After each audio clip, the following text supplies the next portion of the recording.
Hello everyone, and welcome to the Why Does My Horse podcast series.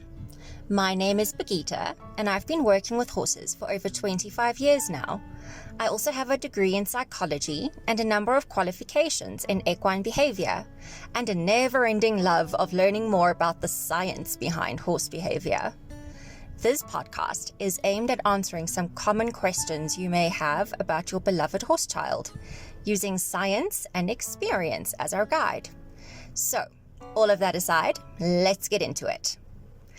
We've all been there with our horses, walking along quietly when all of a sudden our horse child leaps in the air, snorting like a fire-breathing dragon, and tries to run off with or without us attached to the end of their leads.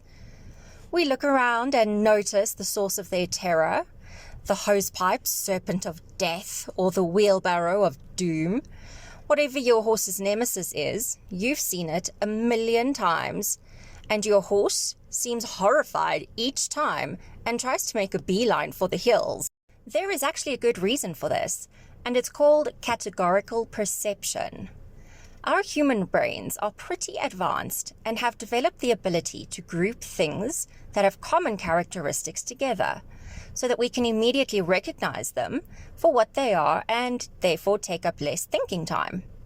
For example, the hosepipe, serpent of death, looks one way when it's curled up and completely different when it's stretched out, filling a water bucket.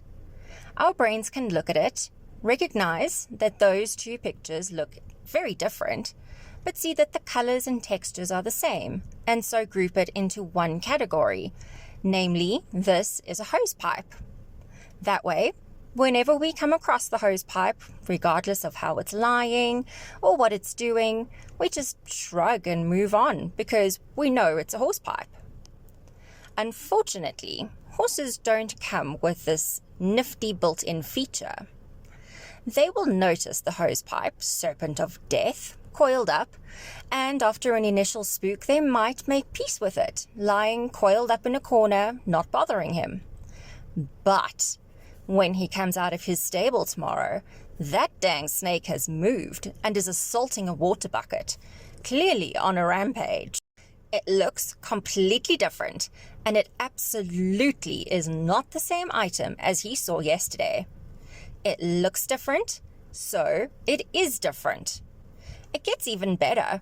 When he goes out tomorrow morning, the hosepipe is coiled up again, but it's in a different location. Now, that mare didn't raise no fool, and he knows that this is a completely different item and absolutely deserves to be spooked at. The inability to create categories of things that he experiences around him means that horses are permanently astonished when they come across the hosepipe serpent of death or the wheelbarrow of doom. We've all seen how terrified horses are the first time they see a miniature horse or a donkey. They don't recognize them as equids because they look different.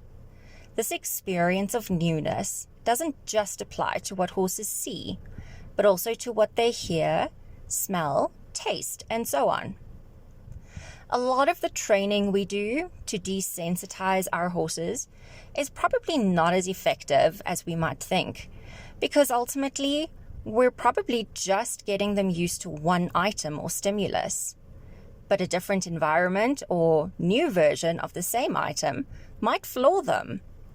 The most effective way to deal with this issue is to build trust between you and your suspicious steed.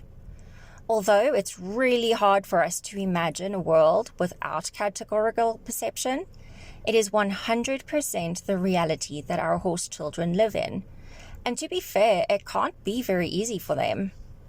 Whenever we feel annoyed, frustrated, angry, or bewildered by our horse's ability to spook at the same thing over and over, remember that you've seen it 1,000,000 times, but your horse has only seen it once.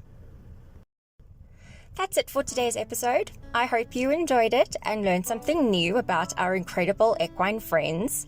I feel like it's compulsory to add that it would be great if you could like, share, comment, and subscribe. Till next time.